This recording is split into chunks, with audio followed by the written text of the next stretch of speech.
ಪದ್ಮಾಸನ ಹಾಕ್ಲಿಕ್ಕೆ ಕಷ್ಟ ಆಗ್ತದೆ ಅವನಿಗೆ. ಆದರೆ ಅಮ್ಮ ಆದ್ರೂ ಒಂದು ಉಚಿತಾಸನದಲ್ಲಿ ಸುಖಾಸನದಲ್ಲಿ ಆದ್ರೂ ಕೂತ್ಕೊಂಡು ಕೇಳ್ತಾ ಇದ್ದಾರೆ. ಕೇಳಿ ಅಮ್ಮ, ಹೇಗಿದ್ದೀರಿ ತಾಯಿ ನೀವು? ಹೇಗೆ ಕಾಣುತ್ತದೆ? ಅಡ್ಡಿಲ್ಲ ಅಂತ ಕಾಣ್ತದೆ. ಹೌದಲ್ಲ, ಚೆನ್ನಾಗಿ ಇದ್ದೀರಿ. ಎಂತದಕ್ಕೆ ಎಂತದಕ್ಕೆ ಬಂದವರೆಲ್ಲ ನಮ್ಮ ಮುಖ ನೋಡೋದಕ್ಕಿಂತ ಹಿಂದೆ ನೋಡೋದು ಹೆಚ್ಚಾಯ್ತಲ್ಲ. ಈಗ ನಿಮಗೇನು ಆಗ್ಲಿಲ್ಲ? ಏನಾದ್ರು ಆಯ್ತು ಸುದ್ದಿವಂತ? ಸುದ್ದಿ ಬರ್ಲಿಲ್ಲ, ಹಾಗೂ ಲಕ್ಷಣ ಉಂಟು ಅಂತ. ಎಂತ ದೂರ್ತಾನಿದ್ದಾನೆ. ಅಲ್ಲಲ್ಲ, ಈಗ ಅಲ್ಲ ಮತ್ತೆ ಬದುಕುವುದಕ್ಕೆ ಅವನಂತ ದೂರ್ತರು ಮತ್ತೊಬ್ರು ಇಲ್ಲ. ಎಂತ ಗೊತ್ತುಂಟ, ಬಿದ್ರೆ ನೀವು ದೊಡ್ಡವರು ಅಂತ ಹೇಳ್ತಾನೆ, ಆಮೇಲೆ ಎದ್ದು ನೀವು ಬಿದ್ರೆ ಅಲ್ಲೇ ತಲೆ ಮಾಡ್ತಾನೆ ಅಂತ. ನಿಮಗಿಂತಲೂ ರಕ್ಕಸರ ಒಡನಾಟ ನಮಗೆ ಹೆಚ್ಚುಂಟಮ್ಮ. ಅಲ್ಲ, ನೀವು ರಕ್ಕಸರಿಂದ ಹಾನಿಗೊಳಗಾಗಿರ್ಬೋದು, ಬಿಟ್ರೆ ಅವರ ಮಾತುಕತೆ ಆಗಿರಲಿ, ಅವರ ಒಡನಾಟ ಆಗಿರಲಿ, ಅವರ ದೇಹ ಧೋರಣೆ ಆಗಲಿ, ಮತ್ತು ಅವನ ಬಗ್ಗೆ ನಮಗೆ ಹೆಚ್ಚು ಗೊತ್ತುಂಟಮ್ಮ. ಬೇಡ ನೀನು ಅವನನ್ನೇನು ಭಾರಿ ಬಿಟ್ಟವನಲ್ಲ ನೀನು. ಬಿಡುದು ಯಾಕೆ? ಬಿಡಬಹುದು, ಅವನನ್ನು ಬಿಡಬಾರ್ದು. ಅವನು ಸುರಪಾಲ ನಮಸ್ಕರಿಸಿಕೊಂಡೆ ತಾಯಿ. ನೀನು ವಂದನೀಯರು. ಹೌದು, ಆದ್ರೂ ನೀವು ವಂದನೀಯರೇ. ಸರಿ ಸರಿ. ಯಾಕಂದ್ರೆ ಕೊಡುಕೊಳ್ಳುವಿಕೆ ಅನ್ನುವಂಥದ್ದು ನಮ್ಮಲ್ಲಿ ನಡೆಯುತ್ತಾ ಇತ್ತು. ಹೌದು, ನಿನಗೆ ಬೇಕಂತ ಹವಿಸ್ಸನ್ನು ನೀಡುವುದರ ಮೂಲಕವಾಗಿ ದೇವಲೋಕದಲ್ಲಿ ನೀವು ಕ್ಷೇಮವಾಗಿರುವ ಹಾಗೆ ಬಯಸುವ ಋಷ್ಯಾಶ್ರಮ ಪರಂಪರೆಯರು ನಾವು. ನಮ್ಮ ತೇಜಸ್ಸಿಗೆ ಮೂಲ ಕಾರಣವೇ ನೀವು. ಯಜ್ಞಯಾಗಾದಿಗೆ ಬೇಕಾದಂತಹ ಅನುಕೂಲ್ಯವಾದಂತಹ ಹೋಮ ದೇನುವಿಗೆ ಅನುಕೂಲವಾದಂತಹ ನಂದಿನಿಯ ವಂಶಜರನ್ನೇ ಕಳಿಸಿಕೊಟ್ಟಂತ ಮಹಾನುಭಾವನು ನೀನು. ಹೌದು, ನೀವಿದ್ರೆ ಮಾತ್ರ ನಾವಲ್ವೇ? ನಿಮ್ಮಿಂದ ನಾವು, ನಮ್ಮಿಂದ ನೀವು, ಪರಸ್ಪರ ಅದು. ಆದ್ರೆ ಇವತ್ತು ಮಾತ್ರ ಹಾಗಲ್ಲ. ಹೇಗಿದ್ದೀರಿ ತಾಯಿ ನೀವು? ಹೇಗೆ ಕಾಣುತ್ತದೆ? ಅಡ್ಡಿಲ್ಲ ಅಂತ ಕಾಣ್ತದೆ. ಹೌದಲ್ಲ, ಚೆನ್ನಾಗಿ ಇದ್ದೀರಿ. ಎಂತದಕ್ಕೆ ಎಂತದಕ್ಕೆ ಬಂದವರೆಲ್ಲ ನಮ್ಮ ಮುಖ ನೋಡೋದಕ್ಕಿಂತ ಹಿಂದೆ ನೋಡೋದು ಹೆಚ್ಚಾಯ್ತಲ್ಲ. ಈಗ ನಿಮಗೇನು ಆಗ್ಲಿಲ್ಲ? ಏನಾದ್ರು ಆಯ್ತು ಸುದ್ದಿವಂತ? ಸುದ್ದಿ ಬರ್ಲಿಲ್ಲ, ಹಾಗೂ ಲಕ್ಷಣ ಉಂಟು ಅಂತ. ಎಂತದಕ್ಕೆ? ಅದು ನೀನು ಅದನ್ನೇ ಮಾಡ್ತಾ ಇದೆಯಲ್ಲ. ಈಗ ನನಗೆ ಉಳಿದವರದಲ್ಲ, ನಿನ್ನದೇ ಹೆದರಿಕೆ ಇರುವಂತದ್ದು. ಏನ್ ಹೆದರಿಕೆ? ಕೈಯಲ್ಲಿ ಆಯುಧವನ್ನು ಜಳಪಿಸುತ್ತಾ ಬರುತ್ತಾ ಇರುವೆ. ಹೌದು, ಯಾವಾಗಲಾದ್ರೂ ನಮ್ಮ ಈ ಆಶ್ರಮಕ್ಕೆ ನಿಮ್ಮನ್ನು ನಾವು ಸ್ವಾಗತಿಸುವುದುಂಟು. ಹೌದಲ್ಲ? ಹೌದು. ಯಾವಾಗಲಾದ್ರೂ ಸಂಕಲ್ಪಕ್ಕೆ ಕುಳಿತುಕೊಳ್ಳುವುದಿರಲಿ, ಪೂಜೆಗೆ ಕುಳಿತುಕೊಳ್ಳಿರಲಿ, ಆಗಮನಂತೂ ದೇವಾನಾಂ ಗಮನ ಅಂತೂ ರಾಕ್ಷಸ ಎನ್ನುವ ಹಾಗೆ ಹೇಳುವವರು ನಾವು. ಹಾಗಾದ್ರೆ ವಿನೀತ ಭಾವದಿಂದಲಾಗಿ ಬರುತ್ತಿರುವಂತ ದೇವೇಂದ್ರ ಅಂತ ನೀನು ನಮ್ಮ ಆಶ್ರಮದ ಒಟ್ಟುಗಳಿಗೆ ಹೊಡೆಯುತ್ತಿರುವೆಯಂತೆ. ಬಬ್ಬೆ ಹಾಕುತ್ತಾ ಬಂದ್ರಲ್ಲ ಆ ಹುಡುಗರು, ನಿನಗೇನು ಮಾಡಿದ್ರು ಅವರು? ತಡೆದರೋ? ಬರಬೇಡಿ ಅಂತ ಹೇಳಿದ್ರ? ಬರಬಾರದು ಅಂದ್ರೆ. ಹಾಗಾದ್ರೆ ಬರಬಾರದು ಎನ್ನುವಂತಹ ಒಂದು ಮಾತನ್ನಾದ್ರೂ ಉಲ್ಲಂಘಿಸಿಕೊಂಡು ಬರುತ್ತಿ ಅಂದ್ರೆ ಆದ್ರೆ ಅದು ಧೂರ್ತತನ ಆಗ್ಲಿಲ್ವಾ? ಅಲ್ಲ, ಹೌದು ಅಲ್ವಾ? ಎಲ್ಲಿ ನಮಗೆ ಮಾಡಿದ್ದು ಸತ್ಯ, ಎಲ್ಲಿಗೆ ನಮಗೆ ಪ್ರವೇಶ ಇಲ್ಲ ಅಂತ ತಿಳಿದ ಬಳಿಕ ನಾವಲ್ಲಿಗೆ ಅತಿಕ್ರಮವಾಗಿ ಪ್ರವೇಶ ಮಾಡ್ತೇವೆ ಅಂತ ಆದ್ರೆ ಅದು ಧೂರ್ತತನ ಅಂತ ಆಗುತ್ತದೆ. ಖಂಡಿತ. ಮಾತ್ರ ಅಲ್ಲ, ಸಾಮಾಜಿಕವಾದಂತ ಒಂದು ರೀತಿ ನೀತಿ ಅಂತ ಉಂಟು. ನಮ್ಮ ಮನೆಗೆ ಇಂಥವ್ರು ಬರಬಹುದು, ಇಂಥವ್ರು ಬರಬಾರದು ಎನ್ನುವಂತ ಸ್ವೇಚ್ಛೆ ಇರುವಂತದ್ದು ಆ ಮನೆಯ ಯಾಜಮಾನಿಕೆಯನ್ನು ಹೊಂದಿದವರಿಗೆ. ಹೌದು, ಸಾಮಾಜಿಕ ನ್ಯಾಯ ಬೇರೆ, ಮನೆಯ ನ್ಯಾಯ ಬೇರೆ. ಹೌದಲ್ಲ? ಹೌದು. ಹಾಗಾದ್ರೆ ಮನೆಯ ಕೌಟುಂಬಿಕ ನ್ಯಾಯದಂತೆ ನಮ್ಮ ಮನೆಗೆ ನೀನು ಬರಕೂಡದು ಇವತ್ತು ಎನ್ನುವ ಹಾಗೆ ನಾನೇ ನಿರ್ಬಂಧಿಸಲು, ನಾನೇ ಆ ಮಕ್ಕಳಿಗೆ ಹೇಳಿದವರು. ನೀವೇ ಹೇಳಿದ್ದ? ನಾನೇ ಹೇಳಿದ್ರು. ಅಮ್ಮ ಹೇಳಿದ್ದಾಳೆ, ಹೌದು, ದೇವತೆಗಳಿಗೆ ಪ್ರವೇಶ ಇಲ್ಲ, ಬರಬೇಡ ಅಂದ್ರು. ಹೌದಲ್ಲ? ಹಾಗಾದ್ರೆ ಅಷ್ಟು ತಿಳಿದ ಬಳಿಕವೂ ನೀನು ಅವರನ್ನು ದಂಡಿಸುತ್ತಾ ಬರುತ್ತೀಂತಾದ್ರೆ ನೀತಿ ತಪ್ಪಿದ ಹಾಗಾಗುದಿಲ್ವಾ? ಹೇಳಿದವರು ನಿಮ್ಮವರೇ, ಹೌದಲ್ಲ? ನಿನಗೆ ಅನುಮಾನ ಎಂತದಕ್ಕೆ? ಹೇಳಿದ್ದು ಹೌದಲ್ಲ? ಅಲ್ಲ, ಅವರ ಹೆಗಲಲ್ಲಿ ಜನಿವಾರ ಇರ್ಲಿಲ್ವಾ? ಉಂಟಪ್ಪ. ಹಣೆಯ ನಾಮ ಕಾಣ್ಲಿಲ್ವಾ? ಒಟುಗಳಂತೆ ಕಂಡಿದ್ದಂತೂ ಬೇಡ. ಗಾಯತ್ರಿ ಮಂತ್ರವನ್ನು ಅನುದಿನವೂ ಪಠಿಸಿದ ಪರಿಣಾಮವಾಗಿ ಮುಖದ ವರ್ಚಸ್ಸಲ್ಲಿ ಏನಾದ್ರೂ ಬದಲಾವಣೆ ಆಗಿದೆ? ಅದಲ್ಲ. ಈಗ ಬ್ರಾಹ್ಮಣ ನಿಮ್ಮವ್ರು, ಹೌದಲ್ವಾ? ಅಲ್ಲ, ನಿನಗೆ ಅನುಮಾನ ಎಂತದಕ್ಕೆ? ಹೌದಾದ್ರೆ ಹೊಡೆದು ತಪ್ಪಲ್ವಾ? ಅದಕ್ಕಾಗಿ ಅದೇ ಹೇಳಿದ್ದು. ಈಗ ನೀನು ಅದನ್ನು ಗಮನಿಸಬೇಕಿತ್ತ ಬೇಡುವ? ಈಗ ಒಂದೊಮ್ಮೆಗೆ ಯಾರಾದ್ರೂ ಬ್ರಾಹ್ಮಣರಂತೆ ವೇಷವನ್ನು ಧರಿಸಿಕೊಂಡು ಬಂದವರಾಗುತ್ತಿದ್ದರೂ ದೇವೇಂದ್ರ ಅಂತ ನಿನಗದು ತಿಳಿಯಬೇಕಾಗಿತ್ತು. ಮಾತ್ರ ಅಲ್ಲ, ವೇಷ ಧರಿಸಿದವರೆಲ್ಲ ಬ್ರಾಹ್ಮಣರಾಗುತ್ತಾರ? ಬ್ರಾಹ್ಮಣರು ವೇಷ ಮಾಡುತ್ತಾರೆ, ಪ್ರಶ್ನೆ ಬೇರೆ. ಮಾಡಬೇಕು. ವೇಷ ಮಾಡಿದವರೆಲ್ಲ ಬ್ರಾಹ್ಮಣರಾಗುತ್ತಾರ? ಅದು ಆಗುವುದಿಲ್ಲ. ನಿತ್ಯ ಅನುಷ್ಠಾನವನ್ನು ಮಾಡಿದವಂತವನ ಮುಖದಲ್ಲಿ ಆ ಗಾಯತ್ರಿ ಮಂತ್ರದ ಪ್ರಭಾವದಿಂದ ವರ್ಚಸ್ಸು ಬದಲಾಗುತ್ತದೆ. ಆ ಮಕ್ಕಳ ಮುಖ ನೋಡುವಾಗ ನಿನ್ಗೆ ಆ ವರ್ಚಸ್ಸು ಗೊತ್ತಾಗ್ಲಿಲ್ಲ ಅಂತ ಆದ್ರೆ, ಅಂತ ಮಕ್ಕಳಿಗೆ ಹೊಡಿತಿ ಅಂತ ಆದ್ರೆ ನೀತಿ ತಪ್ಪಿದ ಹಾಗಾಗುದಿಲ್ಲ. ಯಾಕೋ ಹೀಗೆ ಮಾಡಿ? ಕಾರಣ ಉಂಟು ತಾಯಿ. ಯಾಕೆ ಹೀಗೆ ಮಾಡಿ?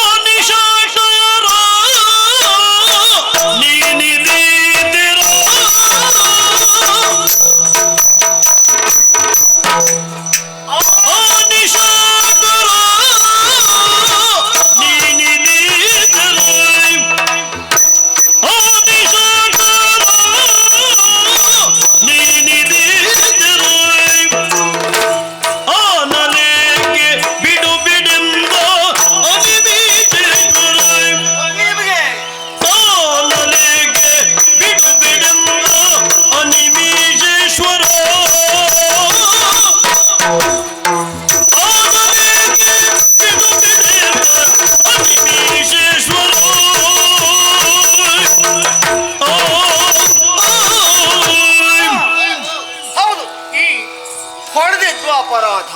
ತಪ್ಪಲ್ವಾ? ನೀವು ಮೊದಲಾಗಿ ಹೇಳಿದ್ದು ಇದು ಆಶ್ರಮ. ಆಶ್ರಮ ಆಶ್ರಮ ಧರ್ಮ ಹೇಗೆ ನಮಗೆ ಹೇಳಿಕೊಡ್ಬೇಕ ತಾಯಿ? ತಿಳಿದವನೇ ಅಲ್ವಾ? ನೀನು ಆಶ್ರಮ ಧರ್ಮದಲ್ಲಿದ್ದೆ, ಯಜ್ಞ ಮಾಡಿ ಆಮೇಲೆ ಅಲ್ವಾ ಮೇಲೆ ಹೋದವು. ದೇವತೆಗಳು ಬರಲಿ, ರಾಕ್ಷಸರು ಹೋಗಲಿ, ಹೌದು, ಮಂತ್ರದಲ್ಲಿ ನಿತ್ಯವೂ ನೀವು ಮಾಡುವುದು. ಸರ್ವೇ ಜನ ಸುಖಿನೋ ಭವಂತು ಅಂತ ನೀವು ಮಾಡುವುದು. ಹಾಗಾದ್ರೆ ಅಂತ ಆಶ್ರಮ ಪ್ರದೇಶಕ್ಕೆ ಬಂದು ಅವರನ್ನ ಹೊಡೆದೆ. ಹೌದು. ನನ್ನ ಕಲ್ಪನೆ ಹೀಗಾಯ್ತಮ್ಮ. ಹೇಗೆ? ನಾನು ಒಬ್ಬನನ್ನು ಅಟ್ಟಿಸಿಕೊಂಡು ಬಂದೆ. ಅವ ಇಲ್ಲಿ ಒಳ ಹೊಕ್ಕಿದ, ನಾ ದೂರದಲ್ಲಿ ನೋಡಿದೆ. ಸರಿ. ಹಾಗಾದ್ರೆ ಅವ ರಕ್ಕಸ ಒಳ ಪ್ರವೇಶ ಮಾಡಿದವ. ರಕ್ಕಸರಿಗೂ ನಮಗೂ ಯಾವ ಸಂಬಂಧ ಅಂತ ನಿಮಗೆ ಪ್ರತ್ಯೇಕ ಹೇಳಬೇಕಾದಿಲ್ಲ. ತಪ್ಪ. ಹಾಗಿದ್ರೆ ಆ ರಕ್ಕಸರೇ ಹೀಗೆ ಒಟುವೇಷವನ ಅಂತು ಮಾಯಾವಿಗಳು ತಾನೆ. ಯಾತುದಾನರು. ಹೌದು ಹೌದು, ಮಾಯೇ ಹಾಗೆ ನಮ್ಮನ್ನ ತಡೆದರು. ನಿಮ್ಮ ಸದ್ಬಳಕೆ ಮಾಡಿಕೊಳ್ಳುವ ಬದಲಾಗಿ ನಿಮ್ಮ ಒಳ್ಳೆತನವನ್ನ ದುರ್ಬಳಕೆ ಮಾಡಿಕೊಂಡರು ಎಂಬಂತ ಒಂದು ಕ್ಷಣದ ಮತಿವಿಕಲನಂತೆ ವರ್ತಿಸಿದ್ದು. ಹೌದು, ಉದ್ವೇಗ ಅಂತ ಹೆಸರು. ಹೌದು. ಯಾವ ಉದ್ಯೋಗ? ಅವನನ್ನು ಪಡೆಯಬೇಕೆಂಬ ಕಾರಣಕ್ಕಾಗಿ ಆ ರಾಕ್ಷಸನನ್ನೇ ಮನಸ್ಸಿನಲ್ಲಿ ಇಟ್ಟುಕೊಂಡು ಬಂದಿರುವಂತ ನಿನಗೆ ಆಶ್ರಮದ ಒಟ್ಟುಗಳಾದರೂ ರಾಕ್ಷಸರಂತೆ ಕಂಡಿರು. ಹೌದು. ಯಾಕೆ ರಕ್ಕಸರು ಎಷ್ಟೊತ್ತಿಗೂ ಏನೂ ಮಾಡಬಹುದು. ಆ ಕಾರಣಕ್ಕಾಗಿ ಹೇಳಿದ್ದು ನೀನು ಸ್ಥೂಲವಾಗಿ ಗಮನಿಸಿದೆಯೇ ಹೊರತು ಸೂಕ್ಷ್ಮವಾಗಿ ಅವರ ಮುಖದ ವರ್ಚಸ್ಸು ನೋಡಿ. ಅವ್ರು ಹುಡುಗರು ಮಾಣಿಗಳು ಬೊಬ್ಬೆ ಹಾಕುವಾಗಲೂ ನಿನಗೆ ಗೊತ್ತಾಗ್ಲಿಲ್ವೇನೋ? ಅಯ್ಯೋ, ಆಮೇಲೆ ಗೊತ್ತಾಯ್ತು. ಗೊತ್ತಾದ ಹೊಡೆದ ಆಗೋಗಿದೆ. ಏನ್ ಮಾಡುದು? ಈ ಬೊಬ್ಬೆ ಮೊದಲೇ ಹಾಕಿದ್ರೆ ಹೊಡಿತಾ ಇಲ್ವಾಗಿತ್ತ ಇಲ್ಲ. ಮೊದಲು ತಡೆದರು. ಆಯುಧ ಎತ್ತಿದೆ. ನಿನಗೆ ಆವೇಶ ಇತ್ತು. ಆಯುಧ ಎತ್ತಿದೆ. ಎತ್ತಿದಾಗಲೂ ಅವ್ರು ಓಡ್ಲಿಲ್ಲ. ಕಾರಣ ನಿಮ್ಮ ಆಜ್ಞೆ ಬಹುಶಃ. ಹೌದು. ಹಾಗಾಗಿ ತಡೆದ ಕಾರಣಕ್ಕಾಗಿ ಹೊಡೆದೆ. ಇನ್ನು ಮುಂದತ್ತಿ ಬಂದ ಕಾರಣ ಏನು? ಮನೆಯ ನಿಯಮವನ್ನ ಉಲ್ಲಂಘಿಸಿ ನಾನು ಬಂದಿದ್ದೌದು. ಕಾರಣ ಉಂಟು. ಏನು ಕಾರಣ?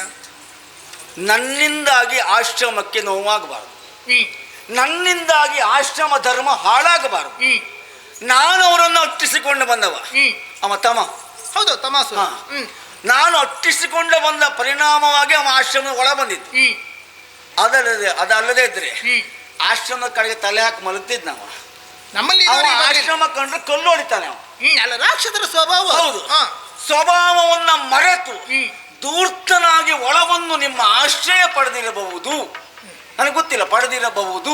ಅಲ್ಲ, ನನ್ನಿಂದಾಗಿ ಧೂರ್ತ ಸ್ವಭಾವವನ್ನು ಮರೆತು ಬಂದ. ಈಗ ಸ್ವಭಾವ ಮರೆತು ಧೂರ್ತನಾಗಿ ಬಂದದ್ದಲ್ಲ, ಧೂರ್ತ ಸ್ವಭಾವವನ್ನು ಮರೆತು ಒಳ್ಳೆಯವನಾಗಿ ಬಂದ. ಅಮ್ಮ, ಹಾಗಲಕಾಯಿಗೆ ಕೈ ಹೋಗ್ತದ ತಾಯಿ? ಕಹಿ ಅಂತ ಅಲ್ಲ ಅಂದ್ರೆ ಹಾಗಲಕಾಯಿ ಆಗತ್ತದ. ಮತ್ತೆ ರೊಕ್ಕಸರು ಬದಲಾಗ್ತಾರ. ಹಾಗಿದ್ರೆ ಒಳ ಬಂದ ಬಳಿಕ ಎಲ್ಲಿಯಾದರೂ ಆಶ್ರಮಕ್ಕೆ ಬೆಂಕಿ ಹಾಕಿಬಿಟ್ರೆ ಅವಂತವನೇ. ಬೆಂಕಿ ಬಿದ್ದ ಮೇಲೆ ಆರಿಸುವುದಲ್ಲ, ಬೆಂಕಿ ಬೀಳದಂತೆ ಯೋಚನೆ ಮಾಡಿ ಬದುಕಬೇಕು ನಾವು. ಬುದ್ಧಿವಂತಿಕೆ. ಆ ಕಾರಣಕ್ಕಾಗಿ ಒಳಗಿರುವ ಬೆಂಕಿ ಇಡೀ ಆಶ್ರಮ ಹೊತ್ತಿ ಉರಿಸಬಾರದು ಎಂಬ ಕಾರಣಕ್ಕಾಗಿ ಒಳ ಬರ್ಲಿಕ್ಕೆ ಬಂದೆ. ತಾಯಿ, ನಿಮ್ಮ ಹತ್ರ ಕೇಳಿಕೊಳ್ಳುದು ನಾನು. ಎಂತದ್ದು? ಒಳಗಿದ್ದನ್ನು ಹೊರಗೆ ಕಳಿಸಿ. ಯಾಕೆಂದ್ರೆ ಈ ಆಶ್ರಮದ ಪ್ರದೇಶ ಮಲಿನ ಆಗ್ಬಾರ್ದು. ಅವರನ್ನ ನಾನು ದೂರ ಕರ್ಕೊಂಡೋಗಿ ಹೊಡೆದುಕೊಳ್ತೇನೆ. ಇಲ್ಲಿ ಕೊಲ್ಲುವುದಿಲ್ಲ. ನನ್ನಿಂದಾಗಿ ಆಶ್ರಮದ ಮಣ್ಣು ಹಾಳಾಗಬಾರ್ದು. ಅದಕ್ಕಾಗಿ ಅವರನ್ನ ಹೊರಗೆ ಬಿಡಿ, ಅವರನ್ನು ನಾವು ಮುಗಿಸ್ತೇನೆ. ದೂರ್ತರಿದ್ದಾರೆ ಅವರು. ಬ್ರಾಹ್ಮಣರು ಬೆಂಕಿಗೆ ಹೆದರ್ತಾರ? ಬ್ರಾಹ್ಮಣರು ಬೆಂಕಿಗೆ ಹೆದರುವುದಿಲ್ಲ. ಬೆಂಕಿಯ ಸಹವಾಸ ನಮಗೆ ನಿತ್ಯ ಉಂಟು. ನಾವು ಅಗ್ನಿ ಪರಿಚರ್ಯೆಯನ್ನೇ ಮಾಡಿಕೊಂಡು ಬದುಕುವವರು. ಅಮ್ಮ, ನಮ್ಮ ಮನೆಯಲ್ಲಿರುವಂತಹ ಅಗ್ನಿಕುಂಡದಲ್ಲಿ ಅಗ್ನಿ ಆರದಂತೆ ನೋಡಿಕೊಳ್ಳಬೇಕಾದದ್ದು ನಾವು. ಜೊತೆಯಲ್ಲಿ ಹೆಣ್ಣಾದವಳು ಬೆಂಕಿಗೆ ಹೆದರುವುದಿಲ್ಲ. ಹೌದಮ್ಮ, ಬ್ರಾಹ್ಮಣರು ಹೆದರುವುದಿಲ್ಲ, ಹೆಣ್ಣು ಹೆದರಬಾರದು. ಅಗ್ನಿಗೆ ಹೆದರಿ ಬದುಕುವುದಲ್ಲ, ಅಗ್ನಿಗೆ ಹೆದರುವುದಿಲ್ಲ ಅಂತ ಅಗ್ನಿ ಮುಟ್ತಾರೆ ಯಾರು? ಇಲ್ಲ. ಮುಟ್ಟಿದ್ರೆ ಸುಡ್ತದೆ. ಅದೇ ರೀತಿಯಲ್ಲಿ ರಕ್ಕಸರವರು ಅವರನ್ನು ಮುಟ್ಟುವುದಕ್ಕೆ ನೀವು ಮುಂದಾದ್ರಿ. ಹಾಗಾಗಿ ನಿಮ್ಮನ್ನು ಸುಡಬಾರದು. ನೀವು ನಮ್ಗೆ ಉಳಿಬೇಕಮ್ಮ. ನೀನು ಸುಡುವ ಬೆಂಕಿ ಎನ್ನುವ ಹಾಗೆಯೇ ಯೋಚನೆ ಮಾಡ್ತಾ ಇದ್ದಿ. ಆದ್ರೆ ನಾನು ಅದನ್ನು ಯಾವ ಬೆಂಕಿ ಅಂತ ಯೋಚನೆ ಮಾಡಿದೆ ಗೊತ್ತಾ? ಯಾವ ಬೆಂಕಿ? ಬೆಳಕಾಗುವ ಬೆಂಕಿ ಹೊರತು ಉರಿಯುವ ಬೆಂಕಿ ಅದಲ್ಲ. ನಿಮ್ಮ ಮುಗ್ಧತೆಗೆ ಅಥವಾ ಪ್ರಾಮಾಣಿಕತೆಗೂ ಅಥವಾ ಸಾತ್ವಿಕತನಕ್ಕೂ ನಾ ಏನು ಹೇಳಿ ತಾಯಿ, ಅದೆಲ್ಲ ಉರಿಯುವುದಲ್ಲ. ಯಾಕೆ ಗೊತ್ತಾ? ನಿನಗವರು ರಾಕ್ಷಸರಾಗಿ ಕಾಣುವುದಲ್ವಾ? ಹೌದು. ನನಗೆ ರಾಕ್ಷಸರಾಗಿ ಕಾಣಲಿಲ್ಲ. ಮತ್ತೆ ಹೇಗೆ ಕಂಡರು ಗೊತ್ತಾ? ಶರಣು ಹೊಕ್ಕರು ತರಳರವದಿರೋ ಶರಣ ಹೊಕ್ಕರು ಶರಣು ಹೊಕ್ಕರು ತರಳರವದಿರು ತರಳರವದಿರು ಪಡೆಯುವುದೆಂಬ ರೀತಿ ನೀತಿ ಅರಿತು ಹೋಗುವುದು ಪಡೆಯುವುದೆಂಬ ರೀತಿ ನೀತಿ ಅರಿತು ಹೋಗುವುದು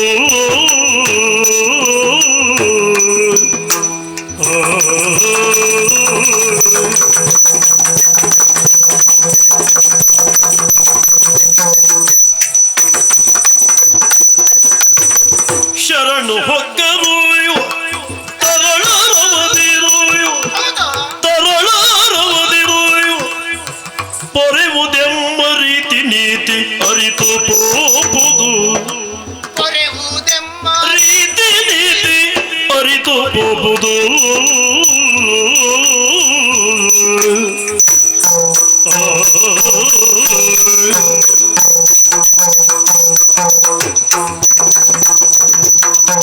ಶರಣು ಹೊಕ್ಕರು ತರಳರವದಿರು ಪೊರೆವುದೆಂಬ ರೀತಿ ನೀತಿ ಅರಿತು ಹೋಗುವುದು ಸುಂದರಪಾಲ, ಅಮ್ಮ ರಾಕ್ಷಸರು ಸದಾಕಾಲ ವಿಘ್ನ ಸಂತೋಷಿಗಳೇ ಹೌದು. ಛೇ ನನಗೆ ಗೊತ್ತಿಲ್ಲದೆ ಇದ್ದದೇನೂ ಅಲ್ಲ. ಹಾ. ಆದರೆ ರಾಕ್ಷಸತ್ವ ಎಲ್ಲಿ ಉಳಿಯುತ್ತದೆ ಎನ್ನುವುದನ್ನು ಯೋಚನೆಯನ್ನು ಮಾಡು. ರಾಕ್ಷಸತ್ವವನ್ನು ಬಿಟ್ಟು ಬಂದವರು ಅವರನ್ನು ಕೆಡುಕರು ಅಂತ ಹೇಳುವುದಕ್ಕುಂಟು. ಈಗ ನೀನೇ ಹೇಳಿದೆ ಹಾಗಲಕಾಯಿ ಕೈಯನ್ನು ಬಿಡುವುದಕ್ಕುಂಟು ಎನ್ನುವ ಹಾಗೆ. ಗುಣ ಬಿಟ್ಟು ಹೋಗ್ತದಮ್ಮ. ಸರಿಯಪ್ಪ. ಹಾ. ಈಗ ಪ್ರಕೃತಿಯಲ್ಲಿರುವಂತಹ ಮರಗಿಡಗಳ ಸ್ವಭಾವವೇ ಬೇರೆ. ಹಾ. ಅದು ಯಾವ ಕಾಲಕ್ಕೂ ಬದಲಾಗುವುದಿಲ್ಲ. ಬೇವಿನ ಕಟ್ಟೆಯನ್ನ ಬೇವಿನ ಗಿಡವನ್ನು ನೆಟ್ಟು ಬೆಲ್ಲದ ಕಟ್ಟೆಯನ್ನು ಕಟ್ಟಿ ಜೇನುತುಪ್ಪವಾಗಲಿ ಸಕ್ಕರೆ ನೀರನ್ನಾಗಲಿ ಹೊಯ್ದರೂ ಕೂಡ ಕಹಿ ಬದಲಾಗುವುದಿಲ್ಲ. ಆಗುವುದಿಲ್ಲ, ಇದು ಹಾಗೆ ಇಲ್ಲ. ಹಾ. ಅದು ಪ್ರಕೃತಿ. ಹಾ. ಆದ್ದರಿಂದ ಅದು ಬದಲಾಗುವುದಿಲ್ಲ. ಇದು ಬರೀ ಪ್ರಕೃತಿ ಅಲ್ಲಮ್ಮ, ಇದು ವಿಕೃತಿ. ಇದು ಇಲ್ಲ. ಹಾ. ಈಗ ಯಾವನೇ ಒಬ್ಬ ಭೂಲೋಕದಲ್ಲಿ ಹುಟ್ಟಿರುವಂತಹ ಹಾ. ಒಬ್ಬನೊಬ್ಬ ಜೀವಿಗೆ ಹಾ. ಅಂದ್ರೆ ಎಲ್ಲರೂ ಪ್ರಾಣಿಗಳೇ ತಾನೆ. ಹೌದು. ಪ್ರಾಣವನ್ನು ಹೊಂದಿರುವವರು ಪ್ರಾಣಿಗಳು. ಹುಟ್ಟುತ್ತಲೇ ಪ್ರತಿಯೊಬ್ಬರು ಜಂತುಗಳು. ಅವರವರ ಕರ್ಮಾನುಷ್ಠಾನವಾಗಿ ಅವರವರ ಉನ್ನತವಾದ ಸ್ಥಿತಿಗತಿಗಳನ್ನು ಹೊಂದಿಕೊಳ್ಳುತ್ತಾರೆ. ಹಾಗಾದರೆ ಅವಸ್ಥೆಯ ಭೇದಗಳೆನ್ನುವಂಥದ್ದು ಈ ಮಾನವ ಲೋಕದಲ್ಲಿ ಉಂಟು. ಅದಕ್ಕೆ ಅವಕಾಶಗಳು ಉಂಟು. ಯೋಚನೆಯನ್ನು ಮಾಡು. ಏನು? ಒಂದೇ ಮರದ ಪೊಟರೆಯಲ್ಲಿದ್ದಂತ ಎರಡು ಗಿಳಿಯ ಮರಿಗಳೆರಡು ಪೊಟರಿಯಿಂದ ಕೆಳಗೆ ಬಿತ್ತು. ಬಿದ್ದಂತ ಒಂದು ಗಿಳಿಯ ಮರಿಯನ್ನು ಒಬ್ಬ ಆತ ಸನ್ಯಾಸಿ ಆಶ್ರಮವಾಸಿ ಕೊಂಡು ಹೋದ. ಮತ್ತೊಬ್ಬ ಆ ಗಿಳಿಯ ಮರಿಯನ್ನು ಕಟುಕನು ಎತ್ತಿಕೊಂಡು ಹೋದ. ಈ ಆಶ್ರಮಕ್ಕೆ ಬಂದಿರುವಂತಹ ಗಿಳಿಯ ಮರಿ ಏನು ಮಾಡಿತು? ಸಹವಾಸದ ಪರಿಣಾಮವಾಗಿ ದಿನ ಬೆಳಗಾದ್ರೆ ಸುಪ್ರಭಾತವನ್ನು ಆಡುತ್ತಾ ಇತ್ತು, ಸ್ವಸ್ತಿ ವಾಚನವನ್ನು ಮಾಡುತ್ತಿತ್ತು, ಬಂದವರನ್ನು ಸ್ವಾಗತಿಸುತ್ತಿತ್ತು, ಉಪಚಾರದ ಮಾತುಗಳನ್ನಾಡಿ ಪ್ರತಿಯೊಬ್ಬರಿಗೆ ಸಂತೋಷವನ್ನು ಕೊಡುತ್ತಿತ್ತು. ಅದೇ ಕಟುಕನ ಮನೆಯನ್ನು ಸೇರಿರುವಂತಹ ಗಿಳಿಯ ಮರಿ ಏನು ಮಾಡಿತು? ಕಡೀರಿ ಕೊಚ್ಚಿರಿ ಎನ್ನುವಂತಹ ಮಾತುಗಳನ್ನೇ ಆಡತೊಡಗಿತು. ಹಾಗಾದ್ರೆ ಕಾರಣ ಏನು? ಒಂದೇ ಪೊಟರೆಯೊಳಗಿದ್ದ ಒಂದೇ ಗಿಳಿಯ ಮೊಟ್ಟೆಯಿಂದ ಹೊಡೆದು ಬಂದಂತಹ ಎರಡು ಗಿರಿಮಳೆಗಳಿಗೆ ಈ ಭೇದ ಉಂಟಾಯಿತು. ಯಾಕೆ? ಸ್ವಭಾವ ಬದಲಾಗುವುದಕ್ಕೆ ಕಾರಣವಾದುದು ಪರಿಸರ, ಸಂಸ್ಕಾರ ಎನ್ನುವಂಥದ್ದು. ಹೌದಮ್ಮ, ಹೌದಾ? ಈ ಮಾತು ಒಪ್ಪುವಂಥದ್ದು. ಆದ್ರೆ ಮರಿಯಾಗಿದ್ದ ತನ್ನ ಕಾಲಕ್ಕೆ ಅದನ್ನು ಸಾಕಿದ ಸಲಹಿದ ಕಾರಣಕ್ಕಾಗಿ ಸ್ವಭಾವ ಬದಲಾಯಿತು. ಆಗುತ್ತದೆ. ಜೊತೆಯಲ್ಲಿ ಆ ಪರಿಸರದ ಸ್ವಭಾವ ಅದಕ್ಕೆ ಸೇರಿಕೊಳ್ಳುತ್ತದೆ. ಗಿಡವಾಗಿದ್ದಾಗ ಬಗ್ಗಿಸಬಹುದಮ್ಮ. ಇದು ಗಿಡ ಅಲ್ಲ, ಮರ ಆಗಿದೆ. ಮರ ಆದ್ಮೇಲೆ ಕಡಿಯುವುದೇ ಬಿಟ್ಟು ಬಗ್ಗಿಸ್ಲಿಕ್ಕೆ ಆಗುದಿಲ್ಲಮ್ಮ. ಹಾಗಾಗಿ ಇದನ್ನು ಕಡಿದೇ ಬಿಡ್ಬೇಕು. ಇಲ್ಲ, ಅವನು ಬದಲಾಗುವಂತ ಸ್ಥಿತಿಯಲ್ಲಿದ್ದಾನೆ ಎನ್ನುವುದಕ್ಕೆ ಒಂದು ನಿದರ್ಶನ ಹೇಳ ನಾನು. ಏನು? ಈಗ ವ್ಯಕ್ತಿಯಾದವನ ಸಂಸ್ಕಾರ ಬದಲಾಗುವುದು ಎಲ್ಲಿ? ತಾನು ಆಯ್ಕೆ ಮಾಡಿಕೊಳ್ಳುವುದರಲ್ಲಿ ಇರುವಂತದ್ದು. ಅವನು ಯಾವುದೋ ಗಿಡ ಮರ, ಯಾವುದೋ ಪರ್ವತಗಳ ಆಶ್ರಯವನ್ನು ಹೊಂದಲಿಲ್ಲ, ಯಾವುದೋ ಗುಹೆಯಲ್ಲಿ ಅವಿತುಕೊಳ್ಳಲಿಲ್ಲ, ಇನ್ಯಾವುದೋ ಸಮುದ್ರದ ಆಳಕ್ಕೆ ಹೊಕ್ಕಲಿಲ್ಲ. ಆಶ್ರಮಕ್ಕೆ ಬಂದಿದ್ದಾನೆಂತಾದ್ರೆ ಋಷಿ ಆಶ್ರಮಕ್ಕೆ ಬಂದಿದ್ದಾನೆ. ವೇದ ಪಟ್ಟಣಗಳನ್ನು ಉಚ್ಚರಿಸುವಂತ ಋಷಿ ಆಶ್ರಮವನ್ನೇ ಹುಡುಕಿ ಬಂದಿದ್ದಾನಂತಾದ್ರೆ ತನ್ನ ಸಂಸ್ಕಾರವು ಬದಲಾಗುವಂತ ಪ್ರಥಮ ಸೋಪಾನವನ್ನು ಏರಿದ್ದಾನೆ. ಅಮ್ಮ, ನಿಮ್ಮ ತಪ್ಪು ಕಲ್ಪನೆ ತಾಯಿ. ಏನು? ಸಂಸ್ಕಾರ ಬದಲಾಗುವಂತ ಸೋಪಾನ ಅಲ್ಲವೇ ಅಲ್ಲ. ಮತ್ತೆ ನಮ್ಮ ಜೀವವನ್ನೇ ತೆಗೆಯುವಂತ ಒಳ್ಳೆ ದುರಾಲೋಚನೆ ಯಾಕೆ ಕೇಳಿ? ಯಾಕೆ ಚಿಂತನೆ? ಅವ ಬಂದು ಅಲ್ಲಿ ಆಡಿದ ಮಾತುಗಳು ಹಾಗೆ. ಮತ್ತೆ ದೇವಲೋಕವನ್ನೇ ಬಯಸಿ ಬಂದವ. ದೇವತೆಗಳಿಗೂ ಬ್ರಾಹ್ಮಣರಿಗೂ ಒಳ್ಳೆದುಂಟು, ಋಷಿಮುನಿಗಳಿಗೂ ದೇವತೆಗಳು ಅನ್ಯೋನ್ಯವಾದ ಸಂಬಂಧ ನಂಟು. ಈ ಸಂಬಂಧವನ್ನ ಕೆಡಿಸಿ ತನ್ನ ಬೇಳೆಯನ್ನ ಬೇಯಿಸುವುದಕ್ಕೆ ಬೇಕಾಗಿ ಅವ ಒಳಗೆ ಬಂದಿದ್ದೆ ಬಿಟ್ರೆ ಅಮ್ಮ ಅವನ ದುರಾಲೋಚನೆ ನನಗೆ ಗೊತ್ತಾಗ್ತದೆ, ನಿಮಗೆ ಯಾಕೆ ಗೊತ್ತಿಲ್ಲ? ಇಲ್ಲ, ಅವನು ಪ್ರಾಮಾಣಿಕವಾಗಿ ನನಗೆ ಶರಣಾಗಿದ್ದಾನೆ. ಗುರುವಿನ ಆಶ್ರಮಕ್ಕಾಗಿ ಬಂದಿದ್ದೇನೆ, ಭೃಗುಗಳನ್ನು ಹುಡುಕಿಕೊಂಡು ಬಂದಿದ್ದೇನೆ ಹಾಗೆ ಸ್ಪಷ್ಟವಾಗಿ ಆಡಿದ್ದಾನೆ. ಯೋಚನೆ ಮಾಡು. ಸದಾ ವೇದ ಮಂತ್ರಗಳನ್ನೇ ಉಚ್ಚರಿಸುವಂತ ಈ ಪ್ರದೇಶದಲ್ಲಿ ವೇದಗಳನ್ನೇ ನಮ್ಮ ಜೀವನ ಅಂದರೆ ನಮ್ಮ ಬೆಳಕಿನ ಹಾಗೆ ಆರಾಧಿಸುವಂತ ಯೋಚಿಸುವಂತ ನಮ್ಮ ನೆಲಕ್ಕೆ ಬಂದಿದ್ದಾನಂತಾದ್ರೆ ವೇದಭೂಯಿಷ್ಠವಂತ ಮಂತ್ರಗಳನ್ನು ಉಚ್ಚರಿಸುವಂತಹ ಋಷಿಯನ್ನು ಅನುಸರಿಸುವುದಕ್ಕೆ ಬಂದಿದ್ದಾನಂತಾದ್ರೆ ಋಷಿ ಪರಂಪರೆಗೆ ಅವನು ಒಳಗಾಗುತ್ತಾನೆ ಎನ್ನುವುದು ಸತ್ಯವಾಗುತ್ತದೆ. ಅಮ್ಮ, ಏನು ಅವನಿಗೆ ಶರಣಾಗತಿಯ ಬುದ್ಧಿ ಬಂತು. ಬದುಕು ಹೀಗಲ್ಲ, ಅಲ್ಲ, ಬದಲಾಗಿ ಬದುಕಬೇಕು. ದೇವತೆಗಳು ಎಂತವ್ರು ನಿಮಗೆ ಹೇಳ್ಬೇಕಾ? ನೀವು ಒಳ್ಳೆಯವರೇ ಅಲ್ವಾ? ಹೌದಪ್ಪ. ನಮಗೆ ಅವ ಶರಣ ಆಗ್ತಾ ಇದ್ರೆ ಬದುಕಲಿಕ್ಕೆ ನಾವು ಅವಕಾಶ ಮಾಡಿಕೊಡ್ತಾ ಇಲ್ವಾ? ಅವನ ದೂರ್ನವಲ್ಲ, ಮಗವ. ಹೌದಪ್ಪ. ನಿಮಗೆ ಶರಣಾಗುವ ಬದಲಾಗಿ ದೇವೇಂದ್ರ ಶರಣು ಅಂತ ಅಲ್ಲೇ ಬಿದ್ದಿದ್ರೆ ನಾನು ಖಂಡಿತ ಅಲ್ಲ ತ್ರಿಮೂರ್ತಿಗಳ ಆಣೆ ಆಗೋ ಬೇಡ. ಈಗ ನೀನೇ ಸ್ವಲ್ಪ ಹೊತ್ತಿನ ಮೊದಲು ಹೇಳಿದೆ ಶರಣಾದ್ರೆ ಬಿಡುತ್ತೇನೆ ಅನ್ನುವಂತ ಈ ಭಾವನೆ ನಿನ್ನಲ್ಲಿ ಇರುತ್ತಿದ್ದರೆ ಇಲ್ಲಿಯವರೆಗೆ ಓಡಿಸಿಕೊಂಡು ಬಂದಂತ ನಿನಗೆ ಕಣ್ಣ ಮುಂದೆ ಬಂದು ನಿಂತಹ ಋಷಿವಟುಗಳೇ ನಿನಗೆ ರಾಕ್ಷಸರಾಗಿ ಕಾಣುತ್ತಾರೆ. ಒಬ್ಬ ವಿರೋಧಿಸುವುದಕ್ಕೆ ಬಂದಂತ ರಾಕ್ಷಸ ನಿನ್ನ ಕಾಲಿಗೆ ಬಿದ್ದರೆ ನೀ ಬಿಡುತ್ತಿದ್ಯಾ? ಖಂಡಿತ ಬಿಡ್ತಿದ್ದಮ್ಮ. ಯಾಕೆ ಗೊತ್ತುಂಟ? ಯಾಕೆ? ಕಾಲಿಗೆ ಬಿದ್ದಾಗ ಅವನ ಮುಖ ಹೇಗೆ, ಓಡಿ ಬರುವಾಗ ಮುಖ ಹೇಗೆ? ಈಗ ಯೋಚನೆ ಮಾಡು. ಅವ ಬರುವಾಗ ಹೀಗೆ ಹಿಂದೋಡ್ತಾನೆ, ಹೀಗೆ ಮಾಡ್ತಾನೆ, ಬರ್ತಾನೆ. ಅವ ಅಲ್ಲ ಇರಲಿ, ಅವ ದೂರ್ತಾನಿದ್ದಾನೆ. ಅಲ್ಲ ಈಗ ಅಲ್ಲ ಮತ್ತೆ ಬದುಕುವುದಕ್ಕೆ ಅವನಂತ ದೂರ್ತರು ಮತ್ತೊಬ್ರು ಇಲ್ಲ. ಎಂತವ ಗೊತ್ತುಂಟ? ಬಿದ್ರೆ ನೀವು ದೊಡ್ಡವರು ಅಂತ ಹೇಳ್ತಾನೆ, ಆಮೇಲೆ ಎದ್ದು ನೀವು ಬಿದ್ರೆ ಅಲ್ಲೇ ತಲೆ ಮಾಡ್ತಾನೆ. ಅಂತ ನಿಮಗಿಂತಲೂ ರಕ್ಕಸರ ಒಡನಾಟ ನಮಗೆ ಹೆಚ್ಚುಂಟಮ್ಮ. ಅಲ್ಲ, ನೀವು ರಕ್ಕಸರಿಂದ ಹಾನಿಗೊಳಗಾಗಿರ್ಬೋದು ಬಿಟ್ರೆ ಅವರ ಮಾತುಕತೆ ಆಗಿರಲಿ, ಅವರ ಒಡನಾಟ ಆಗಿರಲಿ, ಅವರ ದೇಹ ಧೋರಣೆ ಆಗಲಿ ಮತ್ತು ಅವನ ಬಗ್ಗೆ ನಮಗೆ ಹೆಚ್ಚು ಗೊತ್ತುಂಟಮ್ಮ. ಬೇಡ,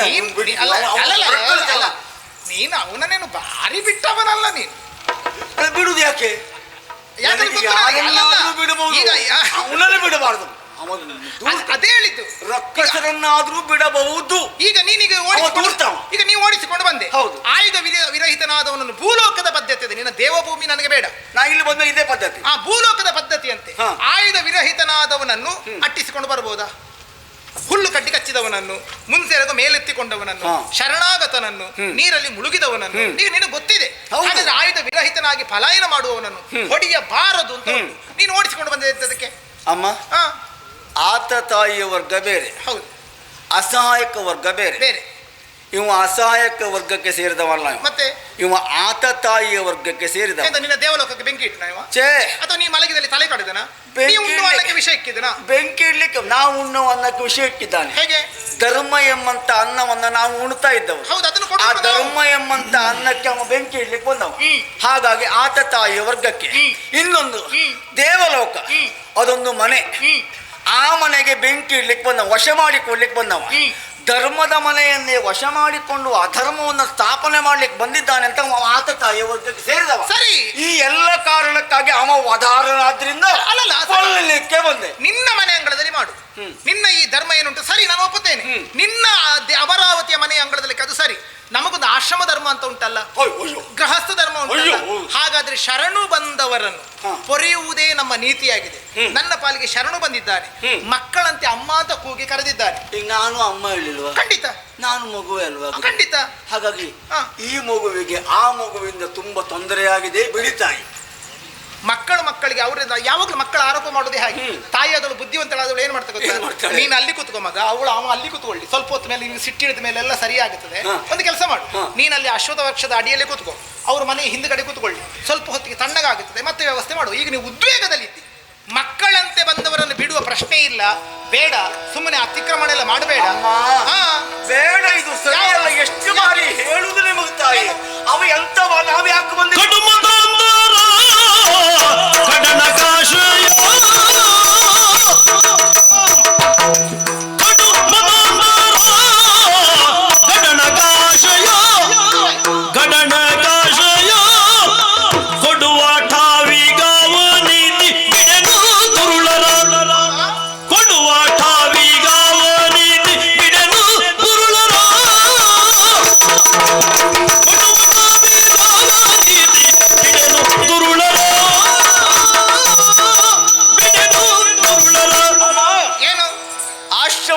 ಪ್ರಕಾರವಾಗಿ ನೀವು ಆಶ್ರಯ ಕೊಟ್ಟಿದ್ದು. ಹೌದು, ಗೃಹಸ್ಥ ಧರ್ಮಕ್ಕೆ ಅನುಕೂಲ. ಅವ ಮಗುವಾಗಿ ಬಂದಿದ್ದಾನೆ, ಸರಿ ಉಂಟು. ತರಳೋರ ಅವಧಿ ನಾವು ದಾನ ಮಾಡ್ತೇವೆ.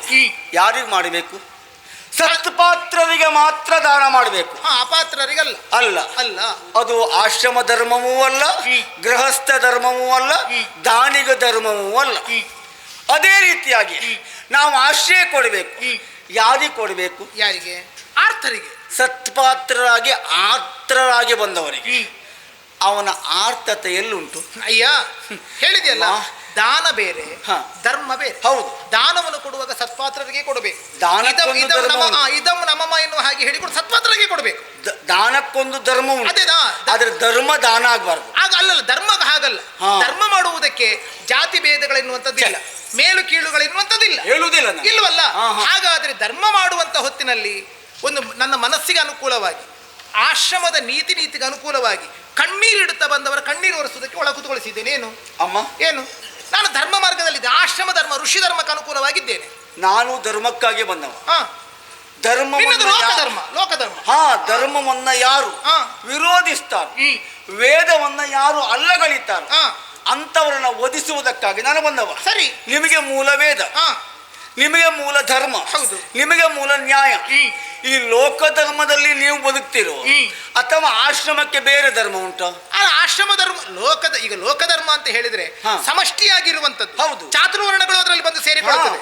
ಆದ್ರೆ ನಮ್ಮಲ್ಲಿ ಹಾಗಲ್ಲ. ಹ್ಮ್. ಗೃಹಸ್ಥ ಧರ್ಮ ಎನ್ನುವಂಥದ್ದು ಬೇರೆಯೇ ಉಂಟು. ಹಾ. ಉಳಿದ ಸಂಸಾರಿಗಳಿಗೂ ಗೃಹಸ್ಥ ಧರ್ಮ ಉಂಟು. ಹ್ಮ್. ಆಶ್ರಮವಾಸಿಗಳಿಗೂ ಗೃಹಸ್ಥ ಧರ್ಮ ಉಂಟು. ಹ್ಮ್. ಆಶ್ರಮ ಧರ್ಮ ಎನ್ನುವಂಥದ್ದು ಪ್ರತ್ಯೇಕ ಉಂಟು. ಹ್ಮ್. ಗೃಹ ಧರ್ಮ ಎನ್ನುವಂಥದ್ದು ಬೇರೆ ಉಂಟು. ಹ್ಮ್. ಆದ್ರೆ ಯಾವ ಮನೆ ಬಾಗಿಲಿಗೆ ಇರ್ಲಿ, ಹಾ. ಕಣ್ಣೀರಿಡುತ್ತಾ ಒಬ್ಬ ಬಂದಿದ್ದಾನಂತ ಆದ್ರೆ ಹ್ಮ್. ಅವನನ್ನು ಮಾತನಾಡಿಸಿ ಅದ್ರದ್ದು ಉಪಚಾರ ಮಾಡಬೇಕಾದದ್ದು ಮನೆಯವರ ಕರ್ತವ್ಯ. ತಾಯಿ ಕೂಡುತ್ತದೆ ಅಂತ ಆದ್ರೆ ಹ್ಮ್. 4 ದಿವಸ ಉಳಿಸಿಕೊಂಡು ಅನ್ನ ಹಾಕಬಹುದು.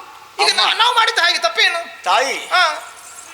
ಲೋಕ ಧರ್ಮದ ಒಳಗೆ ಆಶ್ರಮ ಧರ್ಮ ಉಂಟು, ಆಶ್ರಮ ಧರ್ಮದ ಒಳಗೆ ಲೋಕ ಧರ್ಮ ಇಲ್ಲ. ಹಾಗಾಗಿ ನನಗೆ ಲೋಕ ಧರ್ಮ ಕಾಪಾಡುವುದು ಮುಖ್ಯ.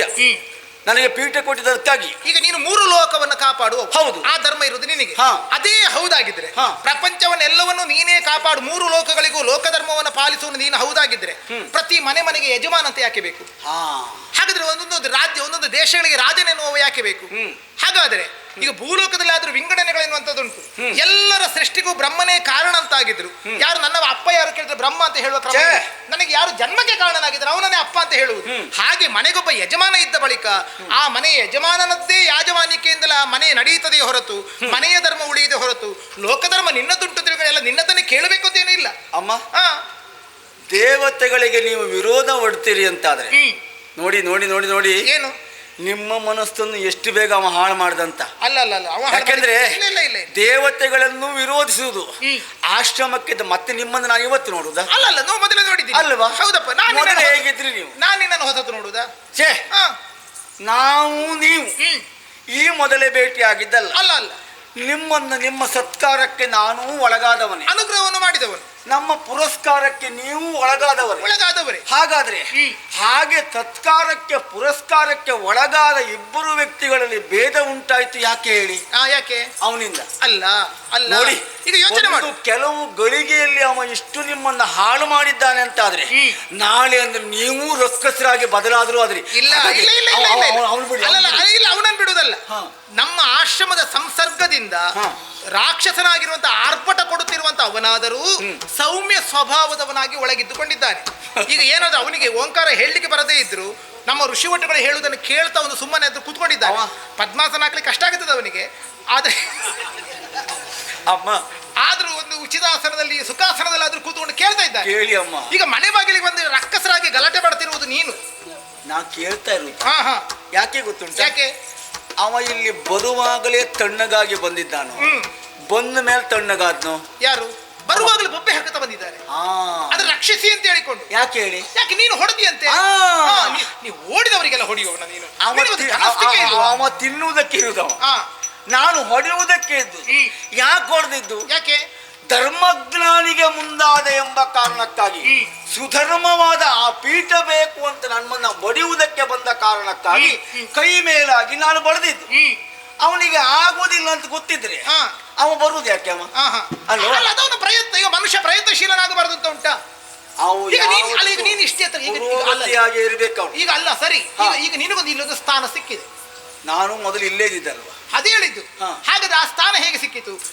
ಆ 100 ಯಾಗಗಳನ್ನು ಮಾಡಿದ ಪ್ರತಿಫಲವಾಗಿ ನಿನಗೆ ಒಂದು ಕಲ್ಪದ ಒಂದು ಮನ್ವಂತರದ ಅಧಿಕಾರ ಅಷ್ಟೇ, ಮತ್ತೆ ನಾಳೆ ಅಂದ್ರಿಲ್ಲ ನಾನು. ಹೌದಲ್ಲ? ಹಾ. ಹಾಗಾದ್ರೆ ನೀನು ಯಜ್ಞದ ಮುಖೇನವಾಗಿ ತ್ಯಾಗದ ಮುಖೇನವಾಗಿ ಪಡೆದಂತದ್ದು. ಹಾಗಾದ್ರೆ ಅವನು ಶಕ್ತಿಯಿಂದ ಪಡೆದ ಹೊರಟ ತಪ್ಪೇನು? ಅವನಿಗೆ ಹೇಳಿದೆ, ಏನು? ನೀನು ಎಲ್ಲವನ್ನ ಹೋಮಿಸಿ ಬಿಡು, ಹಾ. ಇದನ್ನ ಮಮ ಅಂತ ಹೇಳಿ ಬಿಡು, ಆವಾಗ ನಿನಗೂ ಸಿಗ್ತದೆ. ಈಗ ನನಗೊಬ್ಬನಿಗೆ ಎಲ್ಲವೂ ಮಾವಿನ ಹಣ್ಣು ಆಗುತ್ತದ? ಪ್ರಪಂಚದಲ್ಲಿ ಹಾಗಲಕಾಯಿ ಉಂಟಲ್ಲ, ನೀನೇ ಹೇಳಿದ ಹಾಗೆ ಅಮ್ಮ ಉಂಟು. ಅವರು ಶಕ್ತಿಯ ಮಾರ್ಗ ಇಟ್ಟಿದ್ದಾರೆ, ನೀನು ಭಕ್ತಿಯ ಮಾರ್ಗ ಹೊಟ್ಟಿದ್ದೆ, ಅದಕ್ಕೇನು? ಹಾಗಲಕಾಯಿ ಉಂಟು ಅಂತ ನೀವು ಒಪ್ಕೊಳ್ತೀರಿ ಅಂತಾದ್ರೆ ಉಂಟು. ಆ ಹಾಗಲಕಾಯಿ ತುಂಬಾ ಅಪಾಯ ಉಂಟು, ಹಾಗಾಗಿ ಹೊರದು ಬಿಡಿ ನೀವು. ನಮ್ಮಲ್ಲಿ ಅಂಬಟಕಾಯಿ ಉಂಟಾಯ್ತಾ? ಅದು ಹುಳಿ. ಅದೇ ಅದೆರಡು ಬೆರೆಸಿದ್ರೆ ಸರಿ. ನನಗೆ ಈಗ ಗೊತ್ತಾಯ್ತು. ಈಗ ನಿನಗೆ ಅವ ಹಾಗಲಕಾಯಿ, ನೀವು ಅಮ್ಮಟೆಕಾಯಿ ಅಂತ ಗೊತ್ತಾಯ್ತು. ನಿಮಗೆ ಎಷ್ಟು ಹುಳಿ ಆಯ್ತಮ್ಮ ಈಗ? ಹುಳಿ ಆಯ್ತಾ? ಅರೆ, ನೀನದು ಖಾರ ಅರಿಯುವುದಕ್ಕೆ ಬಂದವರು ಅಂತ ಮಾಡಿದ್ಯಾ? ಈ ಹುಳಿ ಮತ್ತು ಕಹಿಗೆ ಎರಡಕ್ಕೂ ವ್ಯವಸ್ಥೆ ಮಾಡ್ತೇನೆ ಈಗ. ಸಾರಿ ಬೇಳ್ವೆ ಆಶಮವದು ಮೀರಿ ನಡೆಗೆ ಕೆಡುವೆ ಕಡೆಗೆ ಸಾರಿ ಲೋಕ ಧರ್ಮವನ್ನು ಪಾಲಿಸುವನಾಗಿರಬಹುದು, ನಿನ್ನದು ಬಂಗಾರದ ಪೀಠದ ಸುಧನ್ವಾಸನ ಆಗಿರಬಹುದು, ಸುಧರ್ಮ ಸಭೆಯ ಆಸನವಾಗಿರಬಹುದು, ಅದಕ್ಕೊಂದು ಯೋಗ್ಯತೆ ಇರಬಹುದು. ಆದ್ರೆ ನಾವು ತೀರ ಕಡಿಮೆ ಹೊರತು ಮಾಡಿಕೊಳ್ಬೇಡ, ಗೊತ್ತಾಯ್ತಲ್ಲ? ಅಮ್ಮ ಅಂತ ಹೇಳಿದ ಕಡಿಮೆ ಅಂತದ, ಅಮ್ಮ ಕಡಿಮೆ ಆಗ್ಲಿ. ಅದು ಹಾಗೆ, ಕೆಲವರು ಹಾಗೆ ಎದುರುಗಡೆಯಿಂದ ಬಾಮಗ ಬಾಮಗ, ಹಿಂದುಗಡೆಯಿಂದ ಮತ್ತೊಂದು ಶಬ್ದವನ್ನೇ ಹೇಳುವವರು. ನೋಡಿ, ನಿಮಗೆ ಅದೇ ಅಲ್ಲಲ್ಲ, ಅವನ ಸಂಪರ್ಕ, ಅವನ ಸಂಪರ್ಕ ಅಲ್ಲ, ನಿನ್ನಿಂದಲಾಗಿ ಹಾಗಾಗ್ತಾ ಇರೋದು. ಹಾಳಾಗಿ ಬಿಟ್ರಿ. ನಾನು ಹಾಳದ್ದಲ್ಲ. ನೀವು ಮೊದಲು ಇಂಥ ಮಾತೆಲ್ಲ ಆಡುದಿಲ್ಲ, ಎಂತೆಂತ ಮಾತಾಡ್ತಿರ್ತಾಯಿ ನೀವು. ನಿನ್ನದು ಪ್ರಪಂಚಕ್ಕೆ ಗೊತ್ತಾಗುದಿಲ್ಲ, ನೀನು ನಿಮ್ಮನ್ನ ಬದಲು ಮಾಡದಂತ ಅಲ್ಲ, ನಿನ್ನೆ ಎಂತ ಅಲ್ಲ ಅಲ್ಲ, ಅದೇ ಹೇಳುದು. ಅಷ್ಟೂ ಮಾಡಿದ್ದು ನೀನು, ಹೊಡಿತಾ ಮತ್ತೊಬ್ಬರ ಮನಸ್ಸನ್ನು ಕೆರಳಿಸ್ತಾ ಬಂದದ್ದು ನೀನು. ಆರೋಪ ಮತ್ತೊಬ್ಬರ, ಅದು ಹೇಗೆ ಕರೆಯುವುದು, ಹೇಗೆ ಅದೆಲ್ಲ ಯಾವುದು? ಅದು ಈ ರೀತಿಯಲ್ಲಿ ಮತ್ತೊಬ್ಬರ ಮೇಲೆ ಆರೋಪ ಹಾಕುವಂಥದ್ದು ಆರೋಪ ಸಂಭಾವಿತ ಮಾಡಿಕೊಳ್ಳ. ಆರೋಪಿ ಅವ. ಈಗ ಸಾರಿ ಹೇಳ್ತೇನೆ, ನನ್ನ ಧರ್ಮ ನನಗೆ, ನನ್ನ ಆಶ್ರಮ ಧರ್ಮ, ನನ್ನ ಗೃಹಸ್ಥ ಧರ್ಮ, ಶರಣಾಗತ ವತ್ಸಲನಾಗಿರುವಂಥದ್ದು ನಮಗೆ ಬೇಕಾದ್ದು. ಅದು ನಮಗೂ ಉಂಟು. ಒಂದು ಮಾತು ಹೇಳ್ತೇನೆ, ನಿನಗೆ ಅವ್ರು ಬೇಕಾ? ಬಿಟ್ಟು ಕೊಡ್ತೇನೆ, ಬಿಟ್ಟು. ಆದ್ರೆ ಈಗಲ್ಲ, ನೀನು ಪದ್ಮಾಸನಕ್ಕೆ ಕುಳಿತುಕೋ, ಕೂಡಿದ್ರೆ ಓಂಕಾರ ಹೇಳು. ನಿನಗೆ ನಮ್ಮ ಯಾರು ಹೇಳಿಕೊಡ್ಬೇಕು ಅಂತಿಲ್ಲಲ್ಲ. ನನಗೆ ನನ್ನವರ ಅಂತ ಭೃಗು ಮಹರ್ಷಿಗಳು ಬರುವ ತನಕ ಅವ್ರು ಹೇಳಿ ಹೋದದೇ ಹಾಗೆ ಆಶ್ರಮದ ರಕ್ಷಣೆ ನಿನಗೆ, ಅವರ ಪ್ರಾತಿನಿಧ್ಯವನ್ನು ವಹಿಸಿಕೊಂಡು ಆಡ್ತಾ ಇದ್ದೇನೆ. ಅವರು ಬಂದ ಬಳಿಕ ನನಗೆ ಹೊಣೆಗಾರಿಕೆ ಇಲ್ಲ. ನನ್ನವರು ಬರುವ ತನಕ ನಾನು ಅವರನ್ನು ಬಿಡುವುದಿಲ್ಲ. ಅಮ್ಮ, ಏನು? ನಿಮಗೆ ಹೇಗೆ ಆಶ್ರಮ ಧರ್ಮ ಉಂಟು, ಹೌದು, ಅದೇ ರೀತಿಯಾಗಿ ನನಗೂ ಈ ಆಶ್ರಮ ಉಳಿಸಿಕೊಳ್ಳಬೇಕಾದ ಹೊಣೆಗಾರಿಕೆ ಪರ್ಯಾಯವಾಗಿ ಉಂಟು. ನಮ್ಮ ಆಶ್ರಮ ನಾವು ಉಳಿಸಿಕೊಳ್ತೇವೆ. ನೀವು ಹೇಳ್ಬೋದಮ್ಮದು. ನಾಳೆ ದಿವಸ ಎಲ್ಲಿಯಾದ್ರೂ ಆಶ್ರಮ ಹೊತ್ತಿ ಉರಿಯಿತು ಅಂತಾದ್ರೆ, ಬೇಡ ಆಶ್ರಮ ಹಾಳಾಯ್ತು ಅಂತಾದ್ರೆ, ಪರ್ಯಾಯವಾಗಿ ಯಾರ ಕಾರಣ ಹೇಳಿ? ಅಲ್ಲ, ಒಂದು ಕೆಲಸ ಮಾಡ್ತೇನೆ. ಯಾರ ಕಾರಣ ಹೇಳಿ? ಯಾರಾಗುತ್ತಾರೆ? ದೇವೇಂದ್ರ ಒಟ್ಟಿಸಿಕೊಂಡು ಬಂದ, ಅವ ಒಟ್ಟಿಸಿಕೊಂಡು ಬರದೇ ಇದ್ರೆ ಅವರು ಆಶ್ರಮದ ಒಳಗೆ ಹೋಗ್ತಾ ಇಲ್ಲವಾಗಿತ್ತು. ಅವ ಒಟ್ಟಿಸಿಕೊಂಡು ಬಂದ ಪರಿಣಾಮವಾಗಿ ಅವರು ಆಶ್ರಮಕ್ಕೆ ಹೋದ್ರು. ಇದಕ್ಕೆ ಮೂಲ ಕಾರಣ ದೇವೇಂದ್ರ ಅಂತ. ನೀನು ಅಟ್ಟಿಸಿಕೊಂಡು ಬಂದದ್ದು ಯಾಕೆ? ನಿನಗೆ ದುಷ್ಟರನ್ನು ಹೊಡಿಲೇಬೇಕು, ಬಡಿಲೇಬೇಕು ಅಂತ ಆಗಿದ್ದರೆ ನೀನು ಮೇಲೆ ಕೂತವನಿಗೆ ಶೋಣಿತಪುರ ಕಾಣುವುದಿಲ್ಲ. ಅಲ್ಲಿ ಅವರು ಮೊದಲೇ ಹುಟ್ಟಿಕೊಂಡಿದ್ದಾರೆ ಗೊತ್ತಾದ್ರು, ಅಲ್ಲೇ ನಾಶ ಮಾಡಬೇಕಿತ್ತು. ನೀನು ಅಲ್ಲಿ ಬಂದ ಮೇಲೆ ಕೈ ಮುಗಿದ ಮೇಲೆ ಕೈ ಕಡಿಯೋ ಬುದ್ಧಿ ಅಂತದಕ್ಕೆ ನಿನಗೆ? ಅಮ್ಮ, ಏನು? ಅವರು ಹಾಗೆ ಬರದಿದ್ರೆ ಹೊಡಿಲಿಕ್ಕೆ ಆಗ್ತದ? ನೀನು ಅಲ್ಲಿ ಈಗ ಅಟ್ಟಿಸಿಕೊಂಡು ಬರುವವನಿಗೆ ಹುಟ್ಟಿದ್ದಾರೆ ಎಂಬ ಕಾರಣಕ್ಕೆ ಹೊಡೆಯುವುದು ದೇವತೆಗಳಿಗೆ ಧರ್ಮ ಅಲ್ಲ. ಹೌದಾ? ದೇವತೆಗಳ ಧರ್ಮವನ್ನು ಅವರು ಅಧರ್ಮಗೊಳಿಸ್ಲಿಕ್ಕೆ ಬಂದಾಗ, ಮಲಿನಗೊಳಿಸ್ಲಿಕ್ಕೆ ಬಂದಾಗ ಮಾತ್ರ ಹೊಡಿಬೇಕೇ ಬಿಟ್ರೆ, ಹುಟ್ಟಿದ್ದಾರೆ ಎಂಬ ಕಾರಣಕ್ಕೆ ಹುಟ್ಟಿದ ತಕ್ಷಣ ಹೋಗಿ ಹೊಡಿಲಿಕ್ಕೆ ಆಗ್ತದ? ಓಡಿಸಿಕೊಂಡು ಬಂದು ಹೊಡಿತಾರಂತ ಆದ್ರೆ ಮಾನುಷ ಲೋಕದ ವ್ಯವಹಾರ ಅಲ್ಲ. ಪಲಾಯನ ಮಾಡ್ತೀವ್ರಿಗೆ ಹೊಡೆಯುವಂಥದ್ದು ಮಾನುಷ ಲೋಕದ ವ್ಯವಹಾರ ಅಲ್ಲ. ಬಿಟ್ಟು ಪಲಾಯನ ಮಾಡಿದಲ್ಲ, ಬದುಕುವುದಕ್ಕೆ ಓಡಿದ್ದು. ಆಗ್ಲಿ, ಅವ ಬದುಕಬಾರದು. ಬದುಕು ಅದೇ ಅವ ಬದುಕಿದ್ರೆ ಯಾಕೆ ಗೊತ್ತು? ಆಶ್ರಮ ಬದುಕುವುದಕ್ಕೆ ಹೇಳಿಕೊಡುವಂಥದ್ದು, ಸಾಯುವುದಕ್ಕೆ ಇರುವಂಥದ್ದು ಆಶ್ರಮ ಅಲ್ಲ. ಅದಕ್ಕಾಗಿ ಹೇಳಿ, ಏನು? ನೀವು ಅವನನ್ನು ಬಿಡುವುದಿಲ್ಲ. ನಾನು ಹೊರಗಡೆ ಹೊಡಿತೇನೆ, ಇಲ್ಲಿ ದೇವರನ್ನೇ ಹೊಡೆಯುವುದಿಲ್ಲ. ಈಗ ಅವ ಇಲ್ಲಿ ನಂಬಿಕೊಂಡು ಬಂದದ್ದು ನನ್ನ ಬದುಕು, ನನ್ನ ಪ್ರಾಣ ಉಳಿಯಿತು ಅಂತ ಬಂದಿದ್ದಾರೆ. ನಾನು ನಂಬಿಕೊಂಡೇ ಬಂದಿದ್ದೆ. ಏನು ಅಂತ? ಆಶ್ರಮದಲ್ಲಿ ಯಾವತ್ತು ರಕ್ಕಸರು ಇರುವುದಿಲ್ಲ, ಅದು ಆಶ್ರಮ ಧರ್ಮ ಅಲ್ಲ. ಅಮ್ಮ ಖಂಡಿತ ಬಿಟ್ಕೊಡ್ತಾರೆ. ಇಲ್ಲಿ ರಕ್ಕಸರಿಲ್ಲ, ಇಲ್ಲಿ ರಕ್ಕಸರ ಆರ್ಭಟ ಕೇಳ್ತದೆ ನಿನಗೆ? ರಕ್ಕಸರ ಕ್ರೌರ್ಯ ಕಾಣುತ್ತದ? ಒಂದಾದರೂ ಮೃಗಜೀವಿಗಳು ಸತ್ತಿದ್ದಾವ? ಅವನಿಗೆ ಸ್ವರ ಇಲ್ಲ, ಆರ್ಭಟ ಕೇಳಿ. ಇಲ್ಲಿ ಒಳಗೆ ರಕ್ಕಸರಿಲ್ಲ, ಹೊರಗೆ ನೀನೇ ರಕ್ಕಸರಾಗುತ್ತಾ ಇದ್ದೆ ನೀನು. ಏನು ಅಷ್ಟು ಹೇಳಿದ್ರು ಬಿಟ್ಕೊಡುವುದಿಲ್ಲ ಅಂತ. ನಾವು ಸುಮ್ಮನಿರುವುದಿಲ್ಲ ತಾಯಿ, ಅನಿವಾರ್ಯತೆ ಉಂಟು ನಮಗೆ.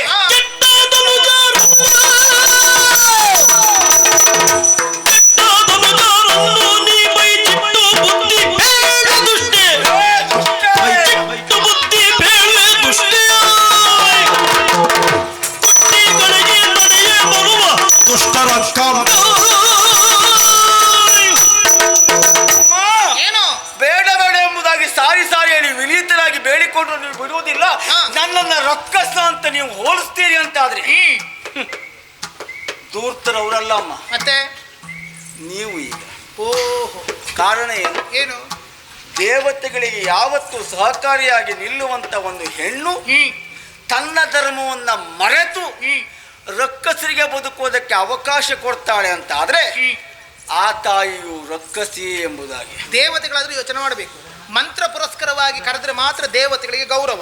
ಅಗ್ನಿ ಮುಖೇನವಾಗಿ ಕೊಟ್ಟದನ್ನು ಸ್ವೀಕಾರ ಮಾಡಬೇಕು. ತಾನಾಗಿ ಮನೆ ಬಂದು ನಾನು ಇಂಥವಂತ ಹೇಳಿಕೊಂಡು ನಿಮ್ಮನ್ನೆಲ್ಲ ಗೌರವಿಸಬೇಕಾದದ್ದಿಲ್ಲ ಅಮ್ಮ. ಏನು? ನನಗದು ಗೊತ್ತಿದೆ. ಆ ಅದೇನು ಪಾಠ ಆಗಬೇಕು ಅಂತಿಲ್ಲ. ನಾನು ಅವನನ್ನ ಹೊಡ್ಲಿಕ್ಕೆ ಬಂದವ, ಅವನಿಗೆ ನೀವು ಆಶ್ರಯ ಕೊಡ್ತೀರಿ ಅಂತಾದ್ರೆ ನಾವು ಕೊಟ್ಟದ್ದನ್ನು ನೀವು ಪಡ್ಕೊಳ್ಬೇಕು. ನೀ ಕೇಳಿದ್ದನ್ನೆಲ್ಲ ಕೊಡ್ಲಿಕ್ಕಿರುವವಳಲ್ಲ ನಾನು. ಹೇಳ್ತೇನೆ ಕೇಳಿ. ಏನು? ನನಗದು ಗೊತ್ತುಂಟು. ಹಾ, ಕೊಟ್ಟಿದ್ದನ್ನ ಪಡೆದುಕೊಳ್ಳುವುದು ಹೇಗೆ? ಹೇಗೆ? ಅದು ಹವಿಸ್ಸಿನ ಮೂಲಕ ಮಾತ್ರ. ಹೌದು. ಅದು ಬೇರೆ ಕೂಡಿಕೊಂಡು ವ್ಯವಹಾರ. ಧರ್ಮ ಮುಖೇನವಾಗಿ ಕೊಡಬೇಕು ಅಂದ್ರೆ ಹವಿಸ್ಸಿನ ಮೂಲಕವಾಗಿ ಕೊಡಬೇಕು. ಅದು ಶಾಸ್ತ್ರ. ಹೌದು. ನೀವು ಕೊಡಲೇಬೇಕು, ನಾವು ಪಡೆಯಲೇಬೇಕು, ಮತ್ತೆ ನಿಮಗೆ ತಿರುಗಿ ಕೊಡಲೇಬೇಕು. ಹೌದು, ಅದು ನಿಯಮ ಬೇರೆ. ಹಾ, ಆದರೆ ಆ ನಿಯಮವನ್ನೇ ಅಲ್ಲಗಳೆಯುವುದಕ್ಕೆ ಬಂದಂತ ಇವನಿಗೆ ಆಶ್ರಯ ಕೊಡುವುದು ನಿಮಗೆ ನಿಯಮ ಅಲ್ಲ. ಅವ ಅದನ್ನ ಅಲ್ಲಗಳಲ್ಲಿ ಅವ ಶರಣಾಗಿಯೇ ಬಂದಿದ್ದಾನೆ. ಇನ್ನೊಂದು, ಅವ ಶರಣಾದ ಅಂತಾದ್ರೆ ಅವನ ಸಂಪೂರ್ಣ ಹೊಣೆಗಾರಿಕೆ ನಿಮ್ಮದಲ್ವ?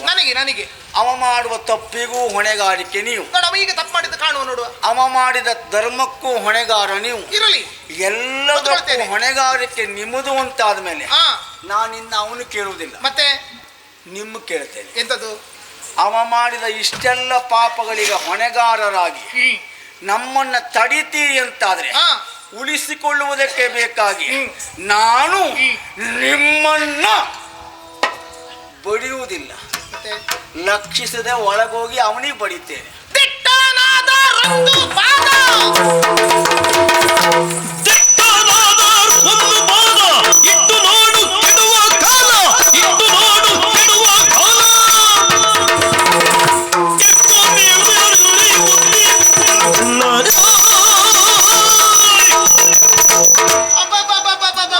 ಅವನಿಗೆ ಬಡಿತೇನೆ ನಾನು. ನಿನಗೆ ತುಪ್ಪ ತಿಂದದ್ದು ಹೆಚ್ಚಾಗಿ ಹೋದದ್ದೆ ನಿನಗೆ. ನಾವು ಕೊಟ್ಟದನ್ನೇ ತಿಂದು ತಿಂದು ನಮ್ಮನೆ ದುಷ್ಟರೇನು ಹಾಗೆ ಹೇಳುವಂತ ಕಾಲ ಬಂತು ಅಂತಾಗಿದ್ದಾರೆ. ನಾ ತಿಂದಿದ್ದಲ್ಲಮ್ಮ, ಆಹಾ. ತುಪ್ಪವನ್ನ ನೀವು ತಿನ್ನಿಸಿದ್ದು. ತಿನ್ನು ಅದೇ ತಿನ್ನು. ಅದೇ ಇಂದ್ರಾಯ ಸ್ವಾಹ, ಹಾ. ಇಂದ್ರಾಯ ಇದನ್ನ ತಿನ್ನು ಅಂತ ನೀವು ಕೊಟ್ಟಿದ್ದು ನಾವು ತಿಂದಿದ್ದೇ ಬಿಟ್ಟು ಅದೇ ನಾವು ಅದು. ಬೇಕು ಅಂತ ಯಾರಿಗೋ ಮನೆ ಕೃತಜ್ಞತೆ ನಿನಗಿಲ್ಲ. ಕೃತಜ್ಞನಾಗಿ ವ್ಯವಹರಿಸುತ್ತಾ ಇದ್ದೆ ಅನ್ನೋದು ಗೊತ್ತಾಯಿತು. ಕೃತಜ್ಞತೆ ಇದ್ದ ಕಾರಣಕ್ಕಾಗಿ ಇಷ್ಟು ಒಳಗೆ ಹೋಗ್ಲಿಲ್ಲ ನಾನು. ಆ ಹಾಗೆ ಕೃತಜ್ಞನೇ ಹೋಗಾಗಿದ್ರೆ ಹೋಗುತ್ತಿದ್ದಾಯ್ತಲ್ಲ ಈಗ ನಾನು. ಖಂಡಿತ ನಾನು ತಡೆದರಿಂದ ಮಾತನಾಡಿಸಿದ ನಿಂತವನೇ ನೀನು. ಹಾಗಾದರೆ ಭೃಗು ಋಷಿಗಳು ನನ್ನವರು ಬರುವ ತನಕ ನಿನಗೆ ವ್ಯವಧಾನ ಇಲ್ಲ ಅಂತ ಇಲ್ಲ. ಹಾಗಾದ್ರೆ ಅವರನ್ನು ಬಡಿಯುವುದೇ ಅವ ತಮ ಅಲ್ಲ, ನಿನ್ನ ಮನಸ್ಸೊಳಗೆ ತಮ ಹುಟ್ಟಿಕೊಂಡಿದೆ. ನೋಡೋಣ. ಹಾಗಾದ್ರೆ ಒಂದು ಹೆಣ್ಣು ಹೆಂಗಸು ಮನೆಯಲ್ಲಿ ಇರುತ್ತ ಅದನ್ನು ಮೀರಿ ಮನೆ ಪ್ರವೇಶ ಮಾಡುವುದಕ್ಕೆ ಮುಂದಾಗುತ್ತಿದೆ ಅಂತಹ ದಿಟ್ಟನೋ ನೀನು? ಅಮ್ಮ, ಆ, ಹೆಣ್ಣು ಹೆಂಗು ಸೌದಾದ್ರೆ ಹೆಣ್ಣೆ ಅಂತ ಹೇಳ್ತಿದ್ದೆ. ಹಾ, ಹಾ. ನಮಗೆ ತಾಯಿಯಾಗಿದ್ದ ಕಾರಣಕ್ಕಾಗಿ ತಾಯಿ ಒಳಗಿರುವಾಗ ಮಕ್ಕಳು ಬರ್ಬೋದು. ಮಕ್ಕಳು ಬರ್ಬೋದು, ಆದ್ರೆ ನೀನು ಮಗನಾಗಿ ಹೋಗ್ತಾ ಇಲ್ಲ ಒಳಗಡೆ. ನಾವು ಇಲ್ಲ, ಒಳಗೋಗುವ ಇಲ್ಲ. ಕಾಲಕ್ಕೂ ಇಲ್ಲ, ನೀನು ನಿಮ್ಮ ಮಗನಾಗಿ ಅವರ ವಿರೋಧಿಯಾಗಿ ಹೋಗ್ತೇನೆ ಬಿಟ್ರೆ ಆ. ನಿಮ್ಮನ್ನ ಮೆಟ್ಟಿ ಹೋಗ್ತೇನೆ ಅಂತ ಹೇಳುವುದಿಲ್ಲ. ಮಗನಾಗಿ ಹೋಗುತ್ತಿದ್ದರೆ ಆಯುಧವನ್ನು ಎತ್ತಿ ಹಿಡ್ಕೊಂಡು ಹೋಗ್ತೇನೆ ಅಂತ ಹೇಳುವುದಿಲ್ಲ, ಹೊಡೆಯುವುದಿಲ್ಲ. ಆಯುಧ ಎತ್ತಿ ಹಿಡ್ಕೊಂಡು ಹೋಗ್ತೇನೆ ಅಂದ್ರೆ ಎಂತದ್ದು? ಹತ್ರ ಬರಬೇಡ, ಅದು ಯಾರಿಗೆ ಅಂತ ಹೇಳ್ಕೊಂಡು ಏನು?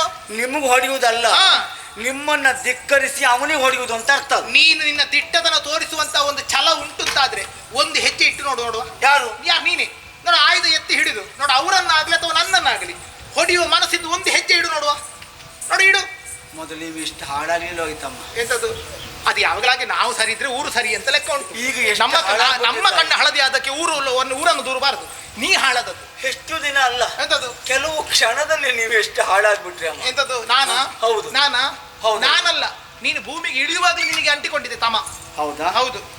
ತಮವು ಉಂಟು, ಸೋಮವು ಉಂಟು. ಹಾ, ಸೋಮ ಅಂದ್ರೆ ಬೆಳಕು. ಹೌದಾ? ನಾವು ಬೆಳಕನ್ನೇ ಕಾಣುವುದಕ್ಕಿದ್ದವರು ಬಿಟ್ರೆ ಹಾ, ತಮವನ್ನ ಕಳೆಯುವುದಕ್ಕಿದ್ದವು. ಇಲ್ಲಿಗೆ ತಮಾಸುರನಾಗಿ ಬರಲಿಲ್ಲ, ಅವನು ಸೋಮಕನಾಗಿ ಬಂದಿದ್ದ. ಅವನೇ ಹೇಳಿದ್ದಾನೆ, ಸೋಮಕ ನಾಮಕ ಬೆಳಕಾಗಿ ಬಂದಿದ್ದಾನೆ. ಅವನನ್ನು ಬೆಳಕು ಮನೆಯನ್ನು ಉರಿಸುವಂತ ಬೆಂಕಿ ಆಗಿಸುವುದಿಲ್ಲ, ಮನೆಯನ್ನು ಬೆಳಗುವಂತಹ ನಾನು ನಂದಾದೀಪ ಆಗಿಸ್ತೇನೆ. ಯಾರು? ನಾನೇ. ಏನು? ಅವನನ್ನ ನಂದಾದೀಪ ನಾನು ಆಗಿಸ್ತೇನೆ. ನಿಮ್ಗೊಂದು ಹುಚ್ಚೆ. ಹಾ, ಅವನ ನಿನಗೂ ಉಂಟ, ಬೇರೆಯವರೆಲ್ಲ ಬೆಳಿಬಾರ್ದು ಅಂತ ಉಂಟ ನಿನಗೂ ಕೂಡ? ನಿನಗೂ ಉಂಟು. ಇವ ಗರ್ಭ ಹೊಕ್ಕೆಲ್ಲ ನಾಶ ಮಾಡಿದವ, ಹೌದಾ? ಅದು ಅದೆಲ್ಲ ಬೇಡ. ನಿನ್ನ ಪೀಠಕ್ಕೆ ಅವರು ಬರ್ತಾರೇನೋ ಹಾಗೆ ಅವಳ ಗರ್ಭವನ್ನು ಹೊಕ್ಕಿ ಅದನ್ನೆಲ್ಲ ಹೊಡೆದು ನಾಶ ಮಾಡ್ಲಿಲ್ವಾ ನೀನು? ಹಾಗೆ ತಪಸ್ಸನ್ನು ನಾಶ ಮಾಡಿದ್ದು ಉಂಟು. ಮತ್ತೆ ಹೌದಾ? ಯಾಕೆ? ನಿನಗೆ ಮೊದಲೇ ನಿಗದಿಯಾಗಿದೆ. ಈಗ ನಾಶ ಮಾಡಿದ ಪರಿಣಾಮ ಕೇಳಿ. ಈಗ ಎಷ್ಟೋ ವರ್ಷಕ್ಕೆ ನೀನೇ ಅಲ್ವಾ ಇಲ್ಲಿಗ? ಎಷ್ಟೋ ವರ್ಷದ ನಿಗದಿ ಎಲ್ಲ ಉಂಟಲ್ಲ ಈಗ. ನೀನೇನು ಬೇರೆ ನಿನ್ನ ಅಂಜಿಕೆ ಉಂಟಾ? ಇಲ್ಲವೇ ಇಲ್ಲ. ಹೌದಾ? ಹಾಗಾದ್ರೆ ಒಂದು ಮನ್ವಂತರಕ್ಕೆ ನೀನು ಆದ ಮೇಲೆ ಅದು ಕೊಟ್ಟಾಗಿದೆ. ಹೌದಾ?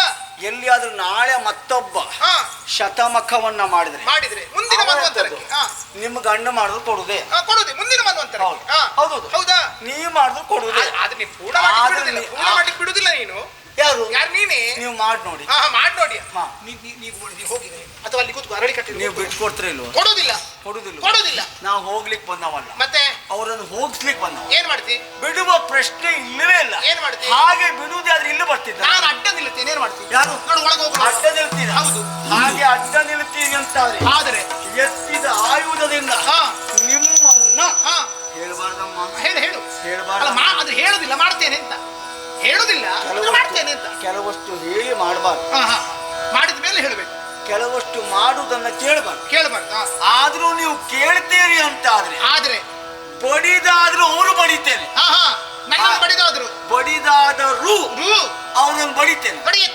ಎತ್ತುದ ಅದು ಎತ್ತುವುದಕ್ಕೆದ್ದವರು ನೀವು ಹೇಳಿ ಎತ್ತುದಲ್ಲ. ನೋಡು ನನ್ನನ್ನು ಹೊಡಿ. ನೋಡು ನಾನು ಬಿಡುದು. ನೀವು ನೋಡುವುದಕ್ಕೆ ಎತ್ತುವುದಲ್ಲ. ಎತ್ತದ ಮೇಲೆ ನಿಮಗೆ ಹೊಡೆಯುವುದೇ. ಹೌದಾ?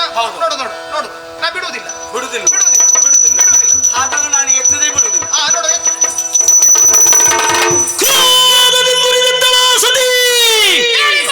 ಹೇ ದಿವಿಜಪತಿ ನಿನ್ನ ಆಕೃತಿ ಆದವುದು ಗತಿ ಎನ್ನುತ್ತ ಅವನ ಸ್ತಂಭಿಸಿದ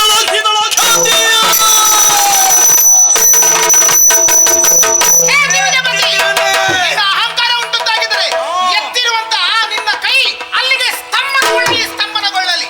ಏನು ಸಾಮಾನ್ಯದವಳು ನಾನಂತ ಮಾಡಿಕೊಂಡೀಯ? ಭೃಗು ಋಷಿಗಳ ಹೆಂಡತಿ ನಾನು.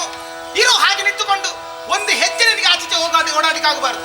ಅಮ್ಮ, ನನಗೆ ನಾಲಿಗೆಗೆ ಸ್ತಂಭನ ಕೊಡ್ಲಿಲ್ಲಲ್ಲ. ಬೇಡ. ಹಾಗಿದ್ರೆ ದೇಹಕ್ಕೆ ಮಾತ್ರ ನಿನಗೆ.